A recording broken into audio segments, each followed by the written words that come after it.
Well, good morning, everyone. I am here this morning with Cody Repovsch, and I'm very excited to be chatting with him this morning.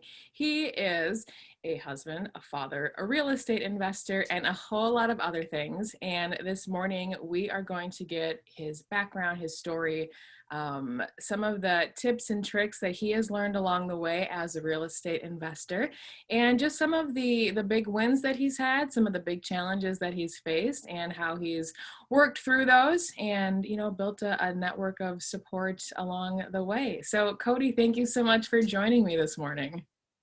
Yeah, for sure. I'm super stoked to be on this. I said to you the other day, I feel honored and humbled to just take this opportunity to be able to share with other people just what I've gone through. Like you said, the successes, the downfalls.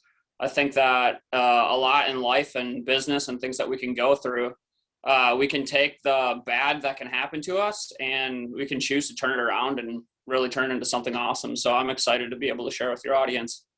That's so cool. So let's just start with who you are, your backstory, what you're up to now, and kind of how you got to this point.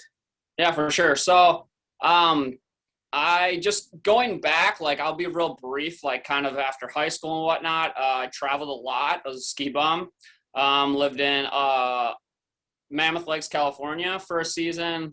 Next year, I lived in New Zealand, or next summer, I should say. And then the winter after that, I lived in Lake Tahoe, and then I moved home. Going through all that, I battled a lot of depression, anxiety, that type of thing.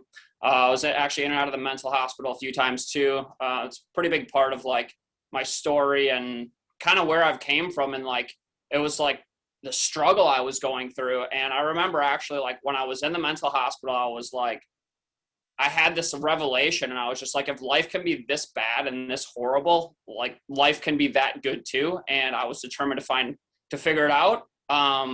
Even though along the way, there was definitely times that I was still in my head that I almost thought could never happen, So fast forward, kind of really, or after that, then I moved to Sydney, Australia for a little while, came home, kind of from a psychological, spiritual, standpoint. I was kind of dabbling in a bunch of different things after I moved home. Was really involved in Hillsong Church when I lived down in Sydney, and then sort of fell away from it for a while and actually ended up started going to a church and actually met my wife in the Dominican Republic. We only lived 10 miles away from each other. We went to the same church for 6 months, and we met on Valentine's Day, I think 7 years ago now. So that was crazy. Then once her and I met and I really started delving into my faith a lot, really getting into my Bible, reading a lot more and just praying and just really focusing on positivity and understanding mindset stuff and really reading a lot of personal growth stuff. My life just really started changing a lot. The first probably 3 years, 5 years was still, first few years, when Olivia and I first started dating, was still kind of a struggle from a psychological standpoint. After that, though, it was huge shift, especially even in 2020.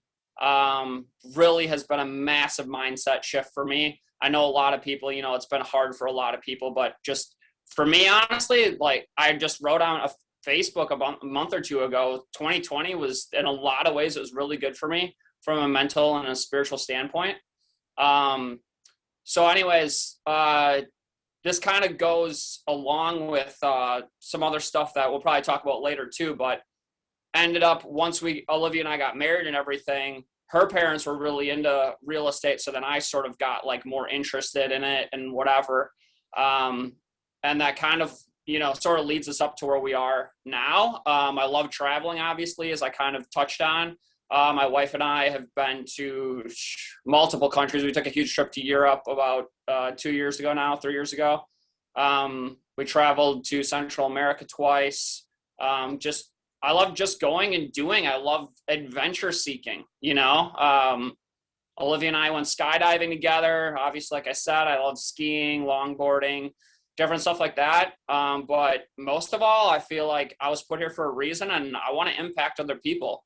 I want to be a light to other people. I know that I went through some really horrible stuff, And I want to be able to show other people that there's hope. And beyond that, there's hope. I want to be able to like show people we can have dreams and we can overcome our challenges that we go through, and we can attain like the wildest dreams that we have. They can be a reality, you know?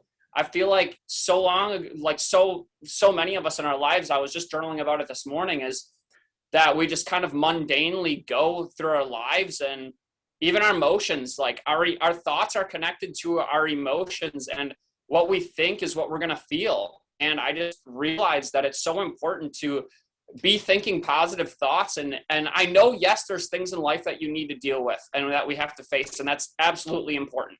But the truth is that we need to be able to face those things and overcome them. And in the process of overcoming them, continue to just be always looking for more and better mindset. Not that we can't be content, but that I believe that we're put here, and I don't think slowing down is an option. I'm not saying that from like a standpoint like always have way too much stuff going on in your life, but like I believe that personal growth is something that we should be willing and wanting to do every day. You know, Yeah. I believe not just me, but I think everybody was put here for each other and do other. And that's part of like why I'm here, and everything I love doing, I strive to do it for that purpose. And kind of last thing I'll fill you in on is, or fill the audience in on, because I know you know about it. I've designed like bags for like tote bags, backpacks, that kind of thing for years now, probably over 10 years. And I actually deal with a record shop in Brooklyn regular basis. Since COVID hit, it slowed down a lot, but they've been excellent. Actually, we got the bags were on the cover of the beauty and style section of the New York Post. That was really awesome. And then we also I've been kind of reaching out to other record shops too. Halcyon's another record shop in Brooklyn I've dealt with more than once, and then just other stuff here and there. But that's something I want to build that up too. One day I want to use that to be able to use that as like a form of income, not only for myself, but I want to be able to bless other individuals or form some sort of ministry off of it or something like that. Maybe fresh water and countries that don't have it, that kind of thing is what Olivia and I are kind of looking to do with that. So that's kind of the gist of a lot, but that's the gist of my background. So That is awesome. No, and thank you for sharing, just for going in depth. sure. So obviously you're an entrepreneur, you've got your hands in a bunch of different things, but real estate has really kind of become a passion for you over the past few years. So, and you talked about Olivia's parents being a big impact on to why you got started. How did that go, and where has that kind of led you to where you are now? Yeah, so I just, like, growing up, I don't really know much about it. And so, and I think I don't really realize how big of a deal like it was to them, I don't think, until after we actually like really bought our first house. But John, my father-in-law, he bought a couple rentals when he was younger. I think he even had a rental, honestly, before John and Tammy were even married. And they did really well with the rentals, ended up selling those. They got into some land that ended up doing very well for them. They sold that. Then they were able to buy the farm they have now. And I just am like, the equity that they have in it and just how well that of a position it's put them in. It really opened up my eyes, you know? And then John was very encouraging about Olivia. When the very first house we actually put an offer in on was a house that was already flipped. And luckily John went over to it. He's like, this foundation's awful. Like, what are you doing? Like, he wasn't mean about it, but he's just like, you guys need to axe this deal immediately. And I'm so grateful. And then after that, we live up in Fond du Lac, and our market's not like, you can find a decent house for probably like 80,000-90,000. And my wife was like wanting this house, and we ended up paying 107 for it. I'm like, no, it's too much, and this and that. And like, when she wanted me to go look, and I'm so glad we bought it, because it was just all outdated. So we just were able to buy a house that we, basically we ended up redoing a whole entire kitchen, but like, other than that, it was all cosmetic basically. And we did extremely well on that. You know, bought it for 107 and sold it for 147.5, and I know that we didn't even have 10 grand into it. So John helped us a ton. I had a buddy that also helped us a lot with a lot of the contract work. My stepbrother helped me a ton on it. And then I think from there it was sort of, even at that point yet, honestly, I was just kind of like, okay, I bought this house, and I didn't even look at it like really as a live and flip at the time. It was just like, I don't even think I knew the terminology yet. I was just like, all right, we're remodeling our house, you know? And I mean, I had the idea of flipping it, but things clicked so much more. I learned about, if you don't sell it for 2 years, you don't have to pay any taxes. Originally, I was like, oh, I'm going to buy it. Let's fix it up and get rid of it. And then I'm like, why spend, the money in the taxes? And then after that, I just started listening to Bigger Pockets more. And the thing that was hard, like, Bigger Pockets is awesome. There's nothing against Bigger Pockets, like, whatsoever. I know part of it, honestly, I even look at like stuff I could have done differently. But when I was listening to Bigger Pockets, I always felt like, oh, they have so many different ideas, or so many cool things like with real estate you can do. And I honestly, like, I didn't feel like I had direction. Like, yeah, I had this live and flip that I was doing, and I knew like that I was gonna like do something with it. But I'm just like, I want more like clarity. I want more direction and vision with what I'm doing, And that was the only thing. And now there's so many things since I went through the downfall that we had, that I know now that I didn't know at the time, Yeah. So, but yeah, that's John and Tammy, 100%, got us, really into real estate. And there's just, even though like what we're going to talk about in a little bit, the hiccup that we had, it's just flowed so well. I told Olivia, I said, last night we were just talking about it, I said, or 2 nights ago, I said, if my bag line would have went this well, like everything just has seemed very seamless. And Olivia made a good point. She's like, if your bag line would have went this well, she's like, you probably wouldn't be in real estate. And I probably wouldn't, So, yeah, that's the gist of kind of like how we got into it. And, they're the ones really that got me into it. And they actually had their license for a while too. So that's helped us too, to be able to understand contracts and different stuff like that a lot. There's things that it's like, they're good in this area, I'm good in this area, like whatever. So we work good as a team, Yeah. No, that's really cool. And that's funny too, how when you first get into real estate, there's so many terms that you just start, you're like, wait, I'm doing what? Because when I bought my first duplex, I was, what would now be termed as house hacking, right? Like I was living in the upstairs and renting out the downstairs, but I was just like, well, someone's just paying most of my mortgage and I'm living in a place for cheap. But I didn't know there was a term that went along with that. Yeah, for sure. And that's true. I mean, I love Bigger Pockets as a resource, but now I don't listen to it as much. And really, like, I do think a lot of the earlier episodes are a lot better, because now they're so far up the ladder in real estate, and they're talking to people who have, a gazillion properties, or is syndicating like $1 million property. Yeah. You know what I mean? And it's just like, it's almost like it's out of your league, Yeah, and I'm like, whatever. I'm gonna listen to like episodes like 1 to 250, and after that, it's like, yeah. I'm not there yet. Yeah. Well, cool. So, I mean, it sounds like you've definitely had some awesome successes with real estate, and you've learned a lot along the way.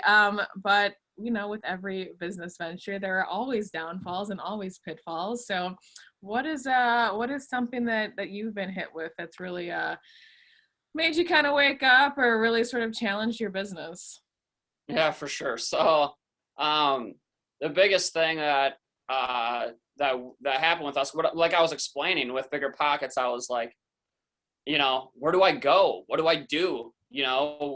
What do I do with real estate? I want to do more. I knew I wanted to do more. I knew about wholesaling. I knew about buying rentals and all that, but I didn't have enough of an idea of really how I should go about it. So scrolling through Instagram, there's this conference that you can go to learn more about real estate. And it was actually interesting because Olivia and I went to one that was ran by the same people actually over in Sheboygan in right, I think we had just bought our house. And I was actually like tempted to throw the money down then. And Olivia's like, but that was more, they did an entrepreneur thing first and then a real estate thing second. So they're trying to focus on like helping people with entrepreneurship more than it was a real estate. The real estate was just kind of like an extra thing. So I was just like, you know what? I'm going to go to this. I want to, go. I want to learn more, whether I just go there. And so I went, and ironically, I showed up late because I was tiling my backsplash in our house at the time. And so I get there and listen to it, whatever. And I didn't know it was the same people that it was connected at the time, but I could tell that the style of it seemed very similar and everything. And I just thought, you know what, I really feel compelled, like I should do something, like the whole, and honestly, I like with my faith and everything, I really had felt God lately basically saying like, if you want to do something, like you need to step out, and ended up paying like the money to go. So then you pay the money and you go to like the next weekend. It was probably like a month later or something. And you sign up and you go to the next one. And then at the next one, it was like a 4-day thing. And then they give you the opportunity then to be like, you could either just get that information, be done with it, which it was a little bit more in depth, and it was obviously a full weekend training. So it wasn't just, nothing. There was some substance there, but if you didn't kind of go on, so to speak, there wasn't going to be anybody there to like help you or guide you or anything. So I went to the next one and I just felt super compelled like that. I thought, okay, I really feel like I want to do this, and I really feel like I want to take a step. So it was a pretty substantial amount of money, but I'm like, I want to do this, and I'm the kind of guy that I'm investment minded. Even prior to all the stuff with real estate, I have actually, it's a mutual friend of ours. You actually introduced me to him, Ryan, and he was telling me, or like him and I have talked. So like, I know about investments, like I understand like putting money into something, there's, return on investment, so to speak. So I thought, you know what? I feel like if I put the money into it, it all seemed legit. Like from that standpoint, everything seemed legit. And I was like, okay, cool. So we go sign up for it. There was one more weekend we went to after we signed up for everything. It was part of like the course we got, and we were supposed to get all this other stuff. And then we signed up for one more thing after that. And that's when it was just like, okay, what's going on here? They're pushing all this stuff on us. They're trying to make us spend all this money. So what tipped it off was I called my lawyer, and he's a friend too. So I like, he's very like generous. So like with his time, like if I can call him up, like we chatted the other day for like over an hour, and he's just, very, very nice about, giving me advice and stuff like that. And I called him and I just said, hey, I'm just curious. I said, I told him like what I had gotten into and all this stuff. And I said, I'm just curious if I could, how much you'd charge me for an LLC. It's like, I'd charge you the filing fee of $130. And I was like, and then, like I said, I had told him everything that was going on. And I'm like, I said, they're trying to charge me $500 for an LLC. And he's like, Cody, like, do you want out of this? And I was like, well, I can't get out of it. And he then started explaining to me, you can get out of this. Like, he told me about like different laws and all this stuff. And I was like, okay. So he like legitimately came over, sat down with us, told us our options and like whatever. And just, so we worked together, filed a complaint against them, and all this stuff just so the audience has a heads up, like, this is all my viewpoint of the story. This is all, my view of what happened, from that standpoint and everything. Not portraying anything onto these guys. From the sounds of it, there are people that have had success and it's worked well for them. This was our experience, was not a good one. So then after we went through everything, he ends up filing, like, writing this affidavit up, whatever. I sign it, and he ends up filing a complaint in every single state that they did business in with us or that they do business in. File a complaint with the FTC, file a complaint with the Better Business Bureau. And he didn't do it all at once. He did it 1 week, waited a week, did another one, waited a week, did another one. They're getting a complaint. And well, I'm sure it was with the help of, like, other information that they had, but it sounded like it was a pretty big part of, like, what happened.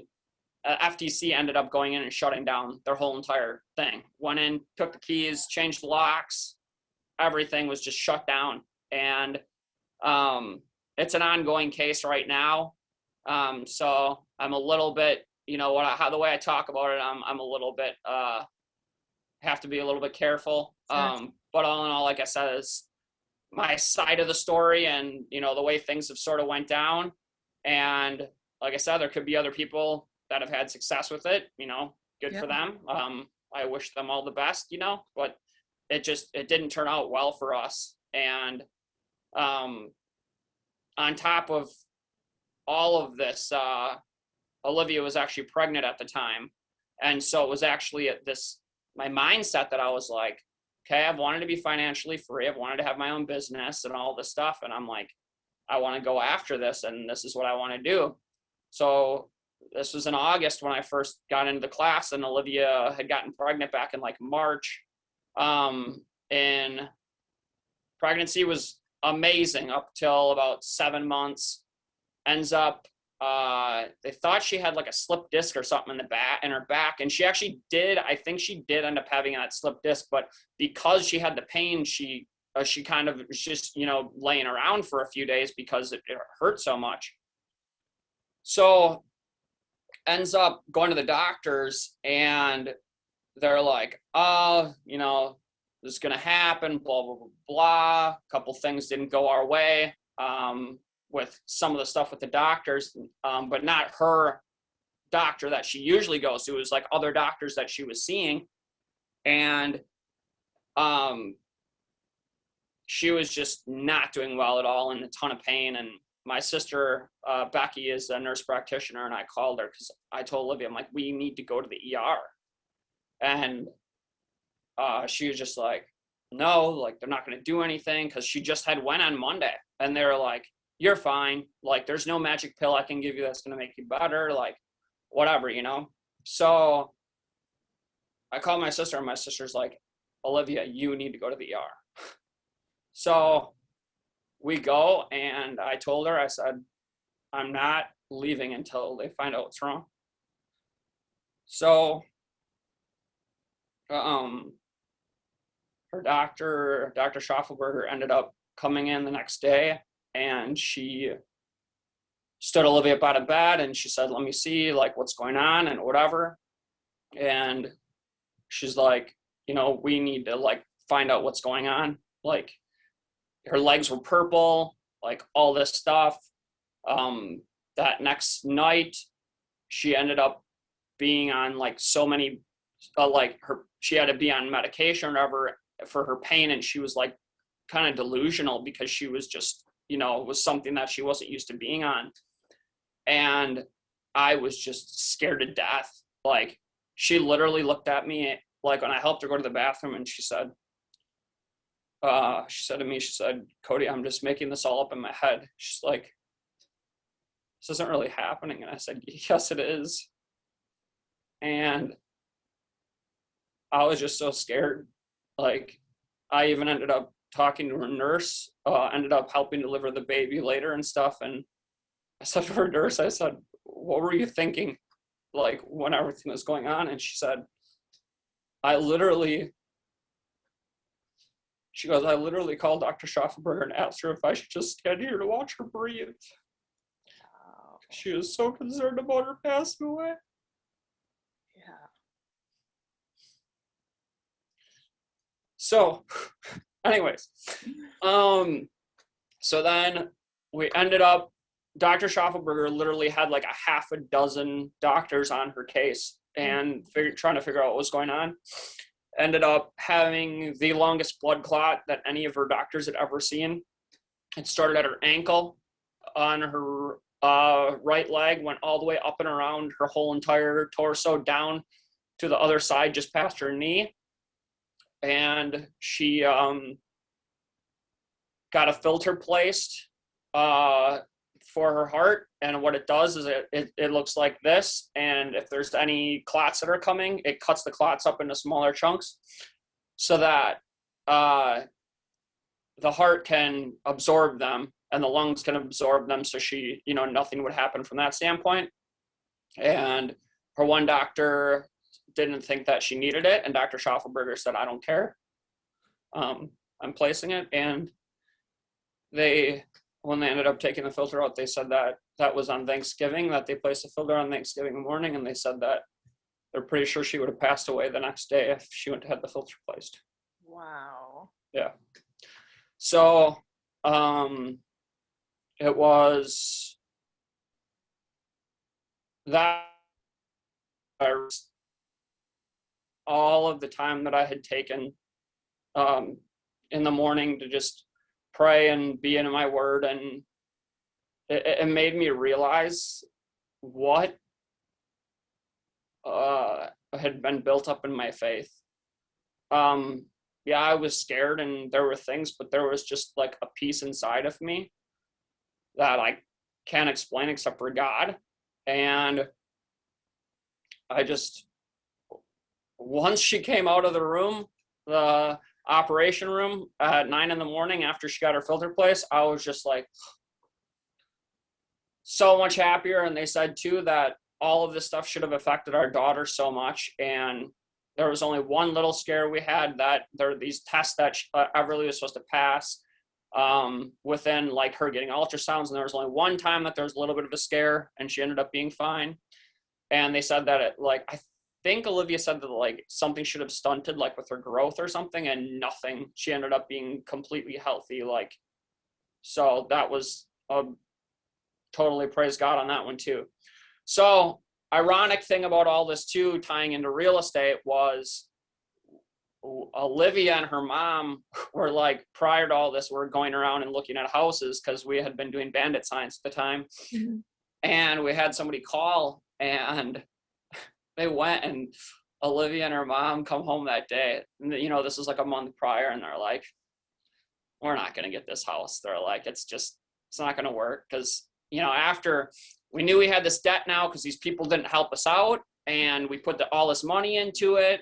And we're like, okay, now, Olivia's parents are generous enough to work alongside of us to help us out and like whatever.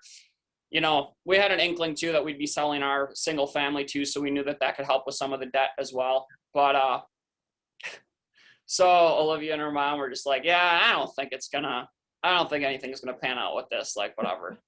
So ends up that they want us to buy the house. John goes over there. John's very good with dealing with people and deals and stuff like that. Goes over there, works a deal out with them. And I think it was the Friday after Thanksgiving, we went over to their house. So Olivia was still in the hospital. I go print a contract. We take a contract to their house while Olivia's in the hospital and go and sign a contract with them, offer to purchase for their house. So yeah, Olivia ended up being in the hospital for, I think, like 9 days the first time. And then they ended up getting Everly a couple weeks later. She was due in the beginning of January. They ended up taking her December 12th. They tried inducing her early, didn't work.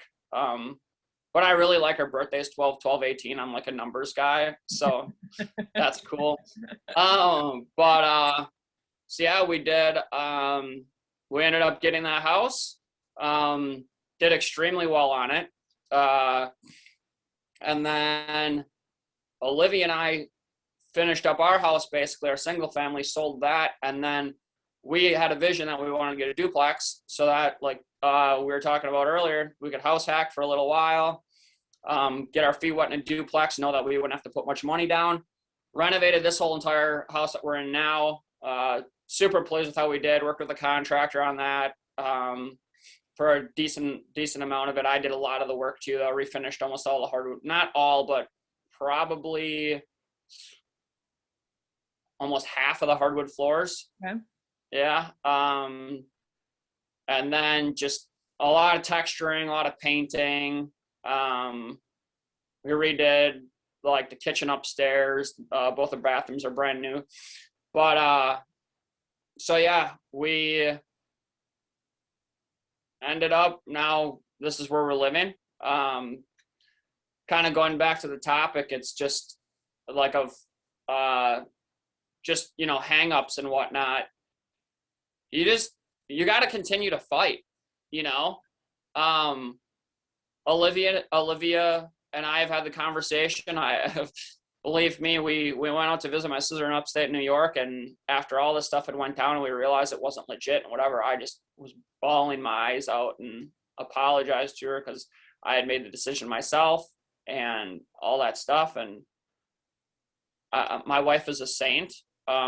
We all of what we went through, not only with her, the stuff with her blood clots, but with the stuff financially, it's made us stronger. We've talked about it numerous times. And then come like April, we weren't very good at always bringing our mail in. It was a Sunday night, and I go to the mailbox and I get some of the bills in, and we had been getting quite a bit of medical bills and everything. And Olivia had gotten her clots cleared out by that time and whatnot. And I ended up getting the medical bill inside, opening it, and it was a bill for a couple $100,000. Yeah. And our cost share program that we worked with, it covered the bulk of it, not all of it. We're very grateful. The hospital that we work with has a financial assistance program that helped us, but we still have a decent amount of that we're trying to, figure out how we're going to get that all taken care of. But that's been another thing that's been something that's really brought us closer, honestly. And it's been, if somebody would have told me 10 years ago that I would be strengthened through all this, I would have laughed in their face. I only see challenges now as something that's growing me. And I remember even when Olivia and I first started dating, that was actually one of our predicaments, was children, because I wasn't crazy about having kids. And I remember when I was going through a pretty bad part of my depression, I remember telling my mom, I said, I don't know how I can take care of another human being if I can't even get myself in order. And that's how I felt, and I don't feel like that at all. And it's anymore. And it's that self-care maintenance every single day, So, but yeah, that's the biggest of what we've went through. From just a little backstory too, like with my skiing and stuff. And this is actually something that I wasn't really thinking of bringing up, but I think it's a inspirational thing that people that might be going through physical stuff besides what Olivia went through. So when I skied, the big reason I stopped, I had really bad stress fractures on my shins. Then I was crazy about like longboarding. I'd longboard all the time, literally probably like 5-6 days a week for hours. I got really bad stress fractures on my feet, and I just had this urge that I wanted to run again. Like I shouldn't say again, I was never really into it, but I just liked the idea of it. And I was just like, I want to run. But my feet were always just killing me. Saw a really good chiropractor in West Bend, Dr. Pellegrini, and he helped me. It was actually kind of weird, but it was like these tapping solutions that help like your neurological, like how all your memory, muscle memory and stuff like that, your pathways of your nerves and stuff. Okay. And I told him, I'm like, because he told me, he's like, you're pretty much, from what I know of this, he's like, you're kind of like at the end of it. I don't know if it'll ever totally get better. And a little over a year and a half ago, I ran a half marathon. Back in August, I ran 100 miles in the month of August. And one day I took out Everly, and my wife was on a women's retreat. I ran 13.1 miles while pushing Everly the whole entire way. That's awesome. Yeah, so it's kind of like my half marathon that never really happened because, I wasn't really signed up to do anything, but I probably have just as much pride doing that one as I do my real one. So yeah, I think too, part of the healing too is a mindset thing, not just, if you always tell yourself you're injured, you're always going to be injured, like you have to start believing that your body can be healed and your body can be better. Amen. We put so much in our minds that we think is like how it's always going to be. Don't listen to what everybody else around you's telling you. Right. Don't believe that everybody's telling you that. I'm 35 years old. I feel younger right now. Probably if I had to do an overall check of my body and my mental health and my spiritual health, I'm younger right now than ever. Yeah, there's things like I might get a little more tired at night that I would have in the past and whatever. But truthfully, I'm healthy. I'm fit. I'm mentally healthy. I'm spiritually healthy. And that choice, that every day we have the choice to do it. Right. You can change your life, So that would be, I know I was a little long-winded with that, but there's a lot I have of downfalls, there's a lot I have with my depression. I have a really good video that I posted on Facebook that's been shared a ton. It has a ton of views on it. It's my faith in God. It's my faith in it's me being a Christian is what's brought me to where I am. Like I mentioned to you earlier, I dabbled in a bunch of different stuff spiritually and none of it worked for me, and I saw Olivia. She's been a Christian her whole life. And I saw Olivia, I saw how confident of a person she was. And I was like, I want to know where you get this from. Yeah. And she's like, I get it from God, So I ended up saying, because she said to me, if you want this to work, you got to like be serious and take it seriously and delve into it. I'm like, okay, I'm done screwing around with all this other stuff, because I realized that nothing else had a foundation of what I believed in. It was all these other people's thoughts and these different books I read that I was trying to put together to basically make my own assumptions on what was going on. I'm like, I have a Bible. I have the written word of God that I can go over to Europe and I can look and see where this stuff actually really happened. Yeah. So I know that it was my path. And even Olivia told me when I very first met her in the Dominican Republic, she said, I think it's cool that you have your own story and you have your own walk, and I don't want to deter other people. Like, I think it took me seeking other things. Yeah. And I just know Jesus Christ is my Lord and Savior. And that's what it is to me, like this other stuff didn't work, and maybe it does for other people, but it didn't work for me. And to me, there's so many truths that I can go off of by looking in the Bible. There's so many scriptures that I can read that I'm like, boom, like,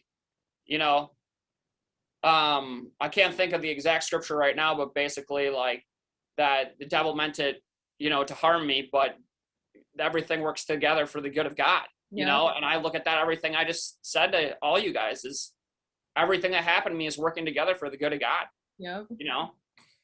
So yeah, our backs are up against the wall, but now I see so much potential out of all of this now. That's awesome. So, yeah.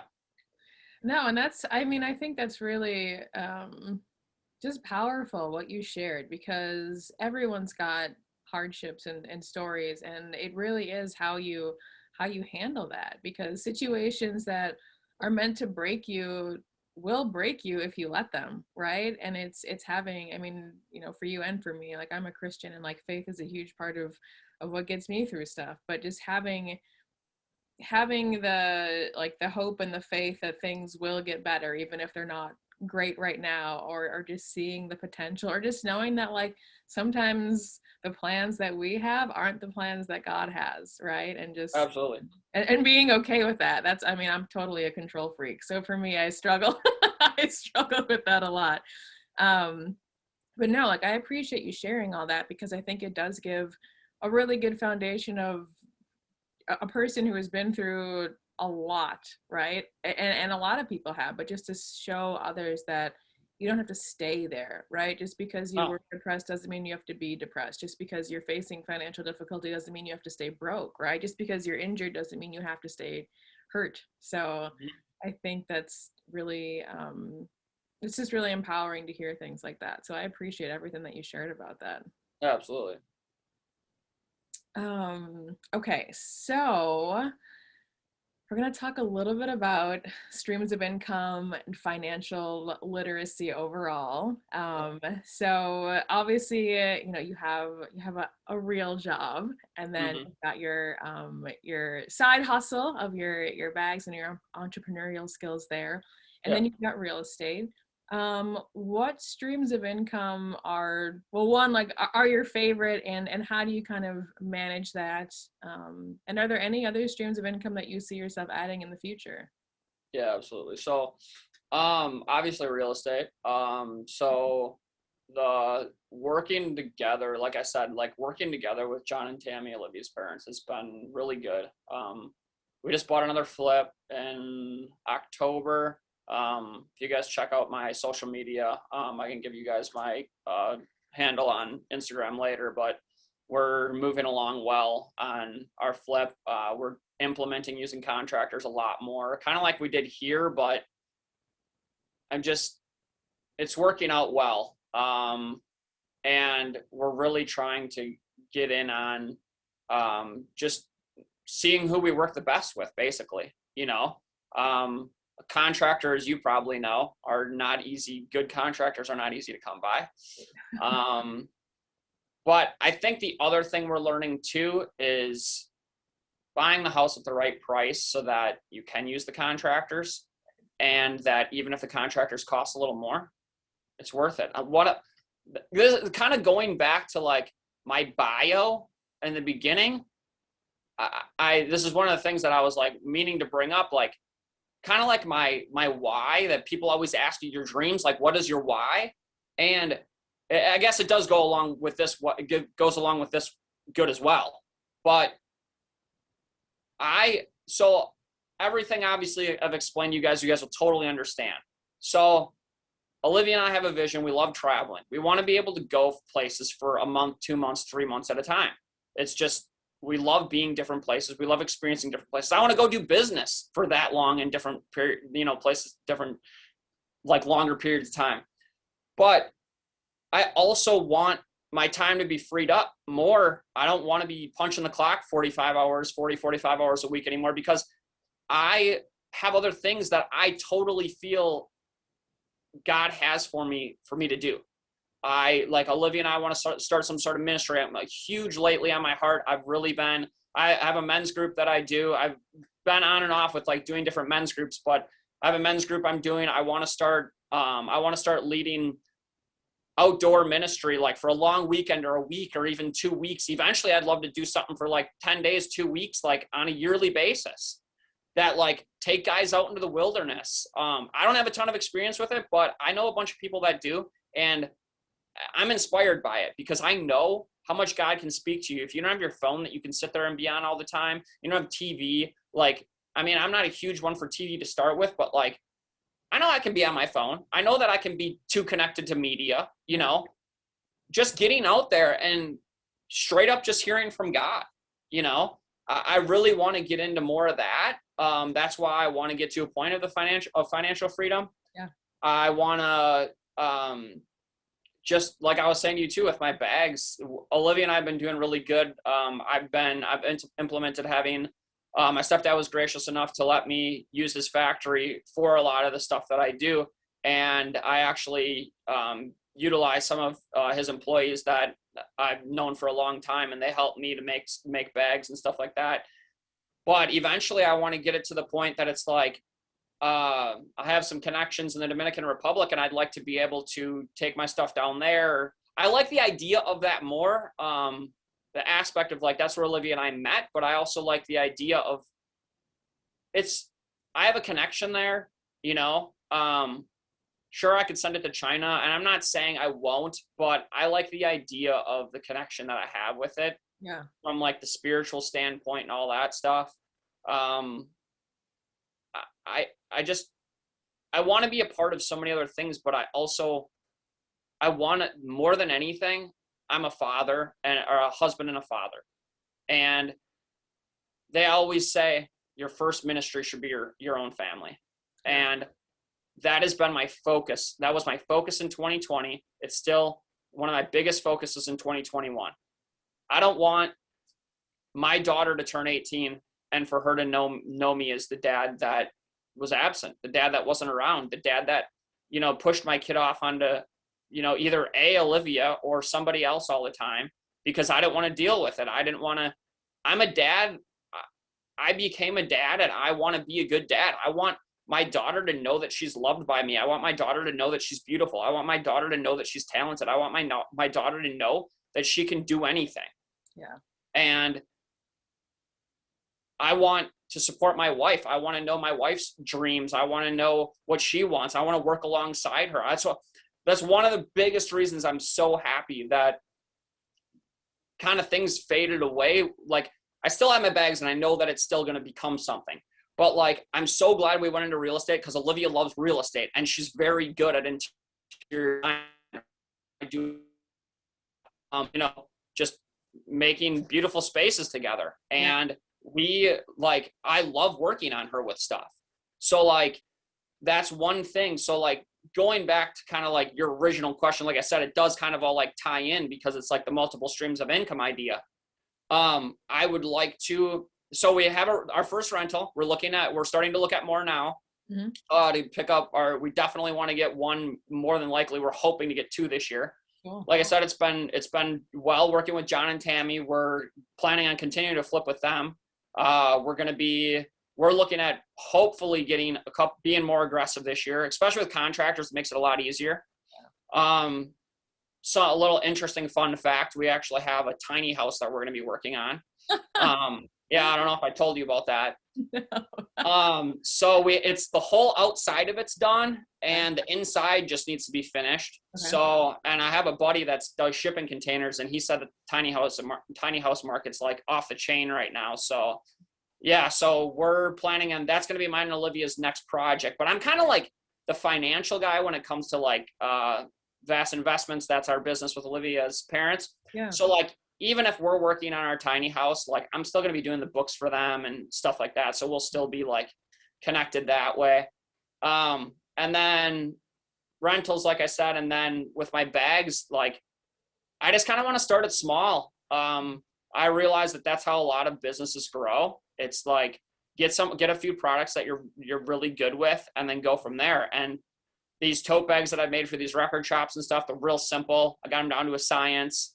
I figured just throw some cool, designs on them, put it to a good cause. And, I'm really, one thing I really want to do this year, I may, you and I might have talked about it a little bit, but I want to start building up my following more. I'm really good at building content. I'm really good at putting good stuff out, but I'm not the kind of person that's like going to sit on social media and go be like liking a bunch of people's stuff on Instagram or following people to try to get them to follow me back and stuff like that. So I'm trying to figure out how to network the right way, because I want to build that up. Yeah.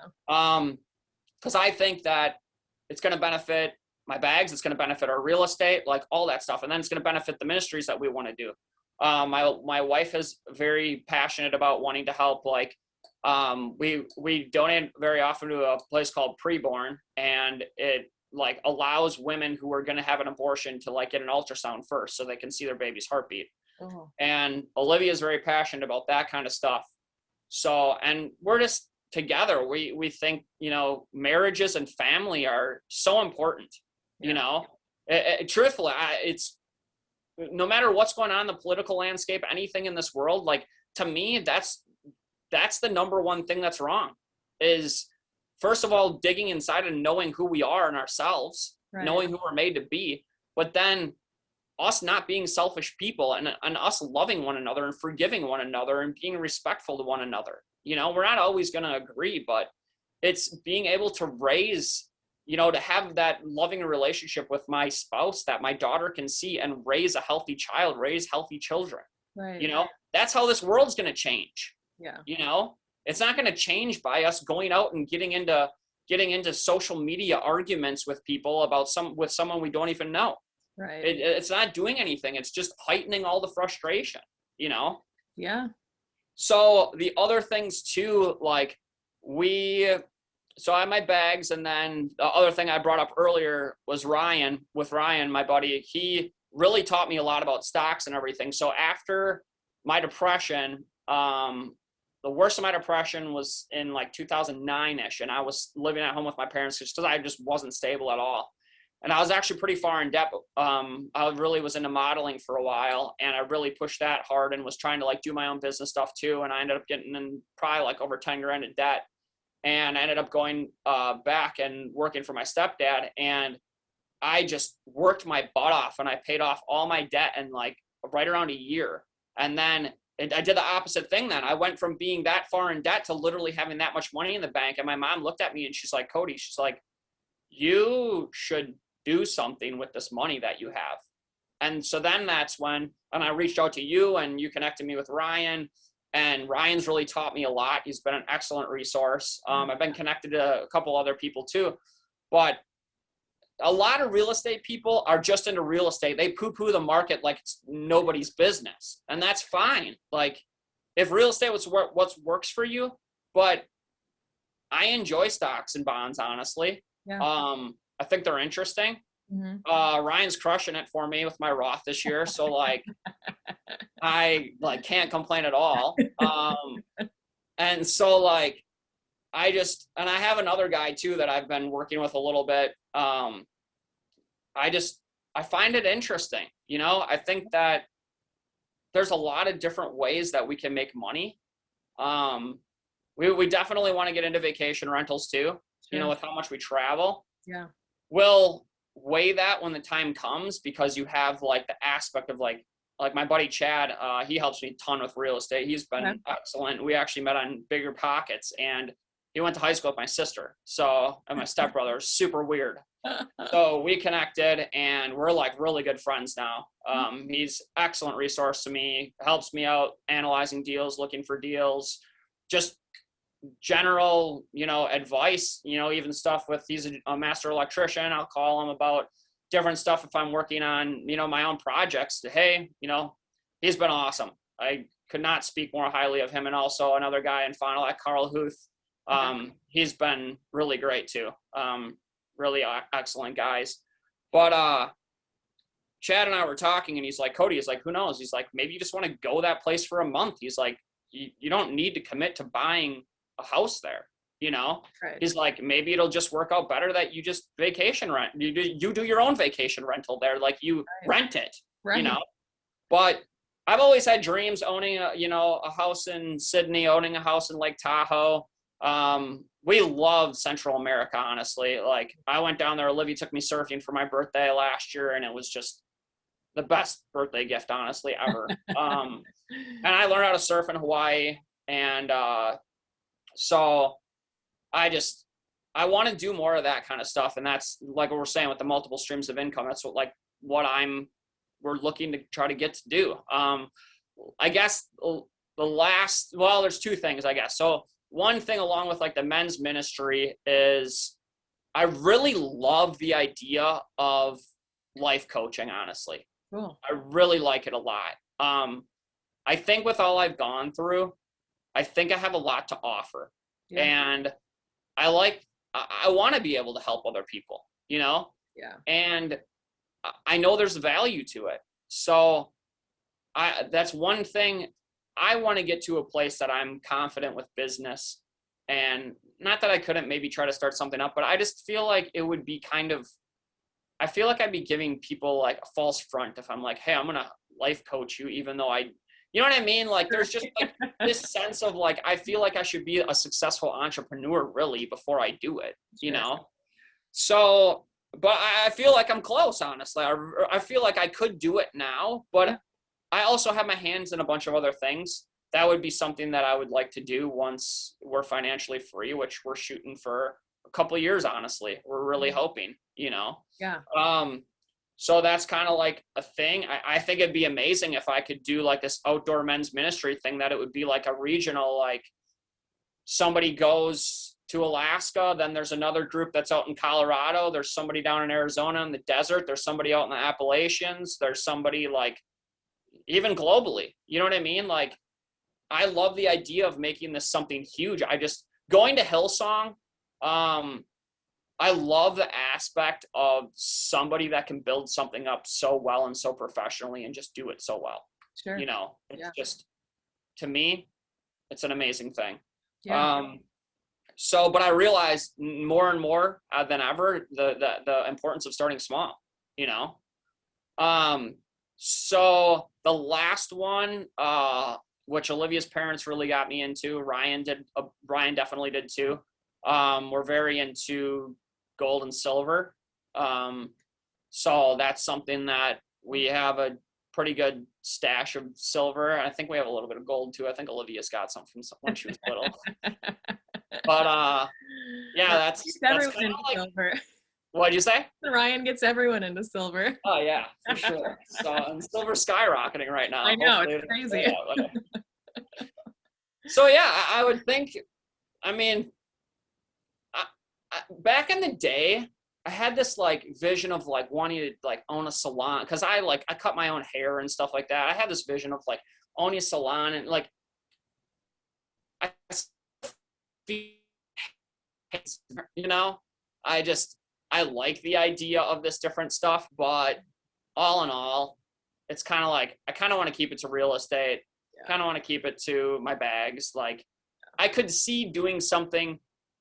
Like, it's almost like with my bags. When I was talking to one of my buddies about it, with my bags, it's almost like a marketing aspect too. Like Human Head, the shop from Brooklyn, they use all theirs basically strictly for marketing. Like, Sure. their tote bags are just like known all over the place in the industry, and I'm super proud of it, because they said these bags aren't pieces of crap. Like, you're proud to use it, and I like that aspect. Some people like their eyes, you know, their like jaw almost hits the ground when I tell them how much my tote bags cost. But it's like, you don't have a tote bag somebody's going to take home and throw in the corner. That's what Travis told me. You know, like, you have a tote bag that somebody is going to take and they're going to use. Right. You know, and that's what is going to get your brand noticed. Yeah. So that's something that I would like to utilize the skills that I have also within like video, all that stuff. But I almost think that might just be used more on like my own businesses. And I feel like maybe that's why I was kind of led to learn all this different stuff.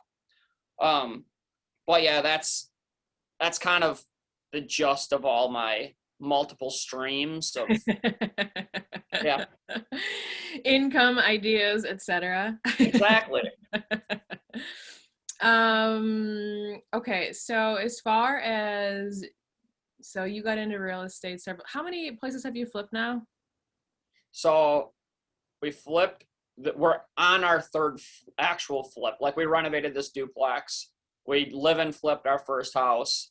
We flipped the house with Olivia's parents. That, ironically, that house is 5 houses away from the house we just bought. So that's kind of cool. Very nice part of town.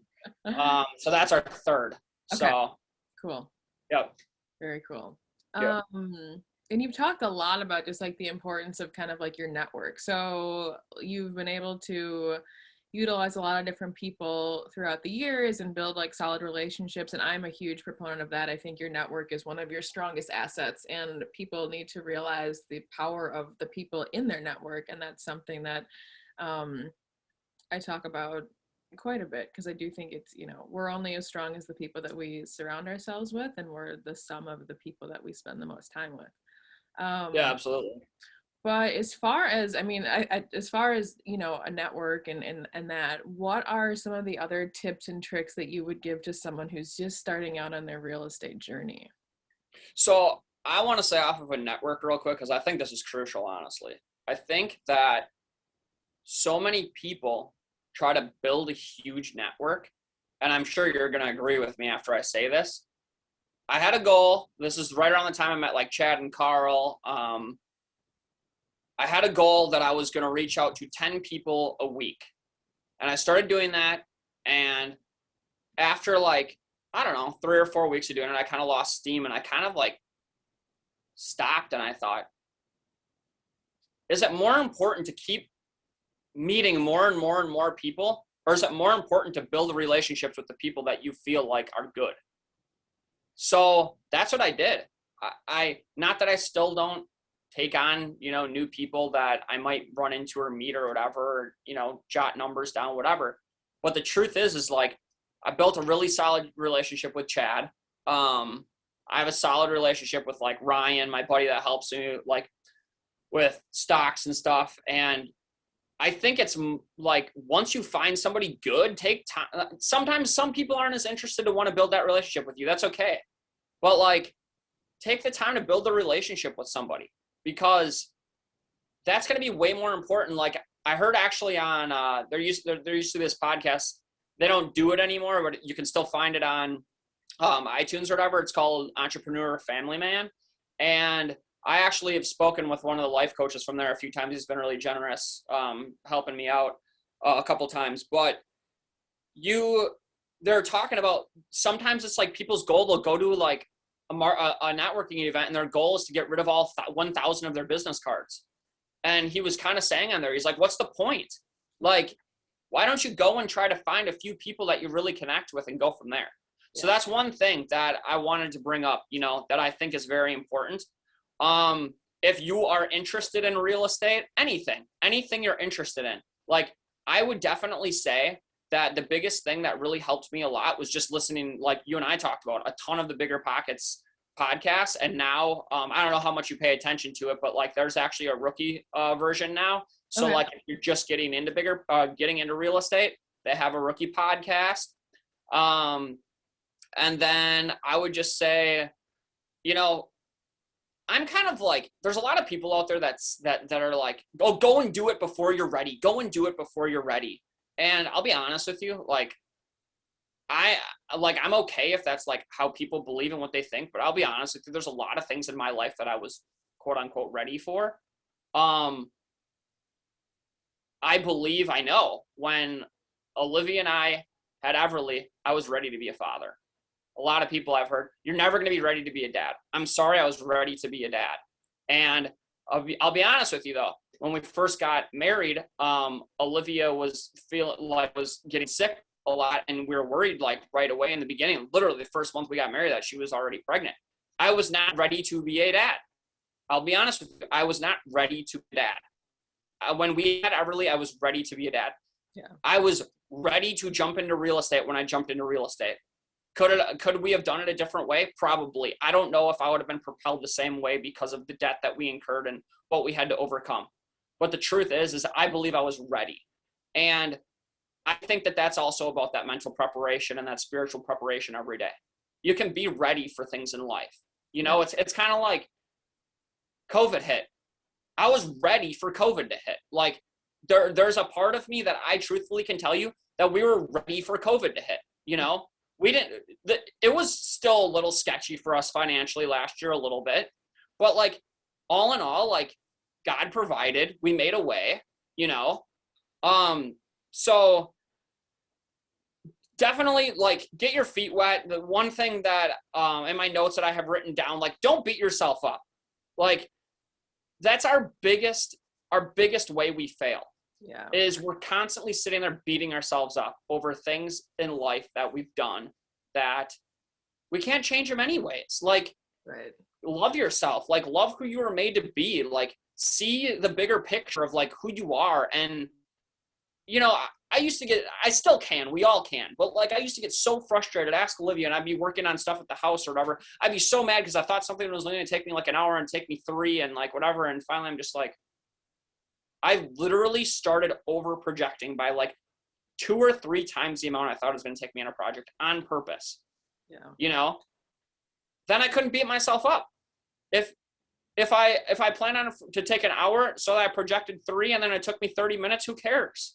Right. And I think too, like whether it's, I've always been pretty fit and everything, but whether it's someone's weight, whether it's somebody's, the way they talk, whatever, like with other people or what have you, like there's so many ways that we can beat ourselves up. Don't beat yourself up, like be kind to yourself, love yourself. Don't, because this is what I learned. You beat yourself up, you're beating everybody else up around you.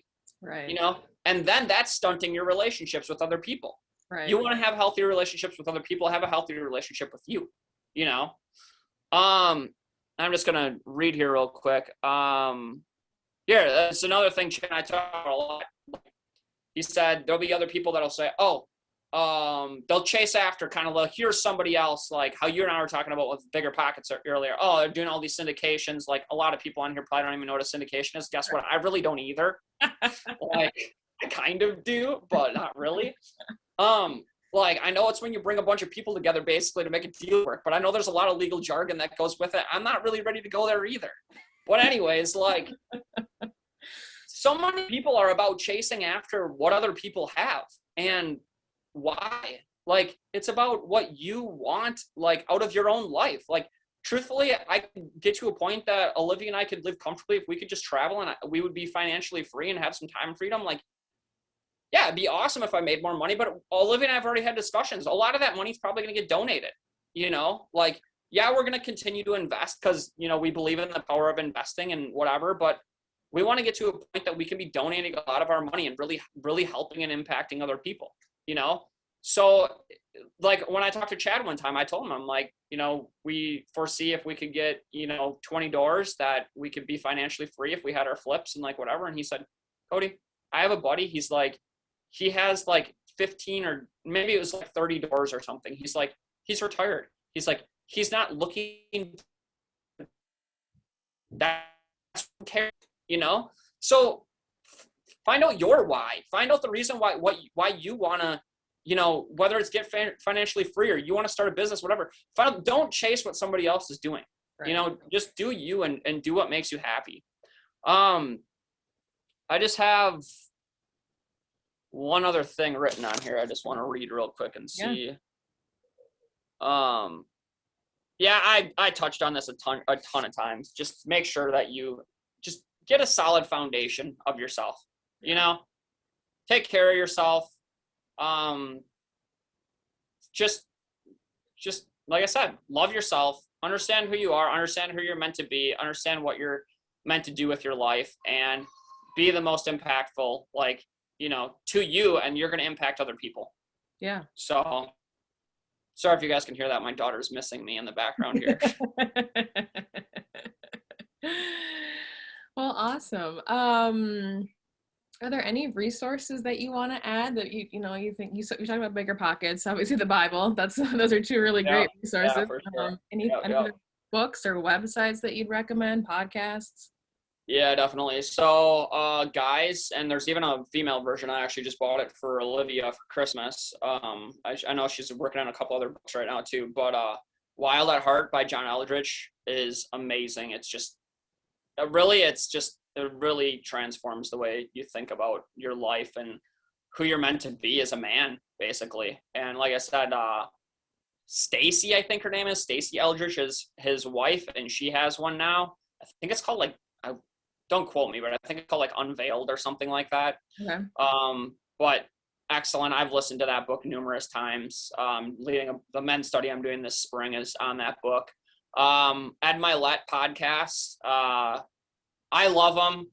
I just feel like he's got a lot of good with him, a lot of good people he talks to, a lot of different topics. He's what I love about Ed is, one of the things I love about him is I feel like he's very bipartisan politically. And I think that that's extremely hard to do these days, because I won't deny it. I'm not very bipartisan myself with things. And I like that he is. I do challenge myself at times to try to see other people's views, because I think it's part of the reason where we're at as a country, as a world. John Maxwell's got really good podcasts. Any of his books are amazing. Brian Houston's the leader or the senior pastor of Hillsong Church. He's got a really good leadership podcast. And like I said earlier, Family Life is a Christian podcast really focuses on marriage and family. Like I said earlier, keeping that your number one thing. And, if you're a person that's single, just making sure that you're taking care of you, Yeah. I mean, one thing that I can, not really a resource, but something that I would kind of advise if you're looking for a lot of personal growth is I set a goal a couple of years ago of reading like 4 books a month, 3 or 4 books a month. And at work, a lot of the stuff I do is like pretty mindless. So I'm like, if I'm not going to read them, I'm like, I can just listen to them. So that's what I started doing. And then once I got through my whole year, then I started really getting into podcasts, and that's when I really got into Bigger Pockets, stuff like that. So it's important to be always feeding yourself, spiritually, mentally, just trying to become someone better, Yeah. So, Yeah, that's great advice. yeah. So how do we find you? How do we connect with you? So right now, my Instagram is at the Vivify Realm. So the, and then VIVIFY, and then Realm, REALM. It's kind of like, I might be starting a different one for our flipping, but I kind of like I don't have a ton of followers, but I like the idea of like already keeping my audience and like stuff like that. I totally spaced writing down what my YouTube handle is, but if you just type in like my Vimeo is vimeo.com/Cody J Repovsch. That's my Vimeo. I actually might have more stuff on there, honestly. If you like YouTube Cody Repovsch on YouTube, a lot of stuff will come up that I've done, and I'm planning on doing a channel on there. So if you follow me on Instagram, my channel, because like I said, we're planning on doing more stuff with just posting more, vlogging more, stuff like that. We're probably going to be creating a channel on YouTube. So just follow me on Instagram. If you want to, reach out to me directly, contact me. My email is CodyJames and then the number 6@gmail.com. Okay. But yeah, those are my best ways probably to contact me, follow me. Awesome. So, yeah. Very cool. I've been staring at this photo in the background of your video the whole time, and I love it. Where is that from? So we just took a trip out to Colorado. I was hoping to take Everly skiing in the mountains for the first time, but it ended up failing because I guess we thought it was because of COVID the whole time we were out there, but they weren't blowing snow. But it was actually because it was so dry in Colorado this year. They didn't have enough water from the streams to be like blowing snow. Oh. So I ended up having to drive. Olivia didn't want to come with me because it was like 3.5 hours away. I drove down to Wolf Creek on skiing, but it was my first time skiing in the mountains in like almost a decade, so I was flipping out. But that was when we were driving up to Breckenridge, and Olivia's friend Laura came with us so that we could drive through the night and everything. And I was like, take a picture right now. So since I saw I could get it so big, I put a couple of filters in it in Photoshop. But yeah, it turned out pretty sweet. We're pretty happy with how that turned out. So awesome picture. Yeah. Well, cool. Is there anything else that you want to share with the audience today? I feel like, like I said, a lot of the stuff, people are going to understand just off of what I said. It's just, don't let yourself, drown in your fears. Really, I think the saddest thing is that people don't want to face what's holding them back in life. And it's sad too that so many dreams go not accomplished. And have the courage to face what's going on in your life. I look back at everything I did, and I'm so grateful that I didn't have another choice. I'll be honest with you. It was depression. I never attempted suicide, but there was strong suicidal thoughts. And there was a time that I literally remember at work, I went like, and just sat in the bathroom legitimately. And it was like, it wasn't about if I was going to kill myself, it was when. And I had a revelation sitting there, and I said, Cody, you've never given up on anything in your life, and you're not going to give up on yourself, you know? So face what's going on. You know, I know there's a lot of people out there that it's like, well, my life's fine. I haven't really had anything that hard that I've gone through and whatever, but you're depriving yourself and other people from what you could be in this world and what you could offer this world, you know? And, you know, maybe you want to work for somebody else, and that's totally fine. You know, I truthfully have nothing wrong with that. I believe that God made different people to do different things in life. Mm-hmm. But there's still a better person that you can be, that you can offer. There's still more love that you can offer other people. And you can always be being somebody better. And there's no reason not to become that better person. There's none, you know? And we have a huge lack of people wanting to become strong, integral leaders. I don't know if integral is a word, is it? Integral. Integral? Oh, leaders of integrity. Like, you know, there's a huge void in this world for it. And I know that's what I'm chasing after. You know, I want to be somebody that's, I can look back when I'm 99 years old and I can say that I'm proud of who I was and all the things I did. Yeah. I don't want to look back and say, I wish I would have done this. I wish I would have done that. I wish I would have been a better dad. I wish I would have been a better husband. I wish I would have been a better entrepreneur. You know, there's one. I want to live my life that way, you know? Right.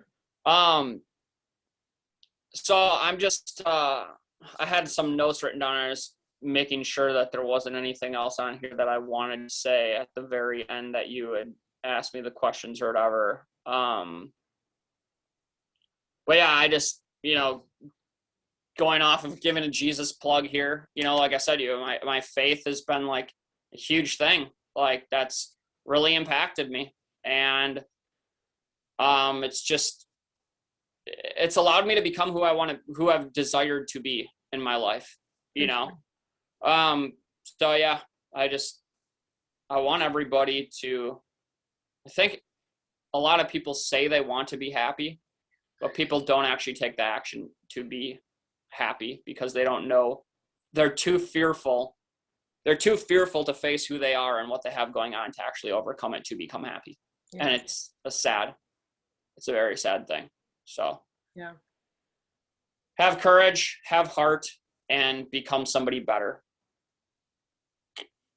I love it. Thanks.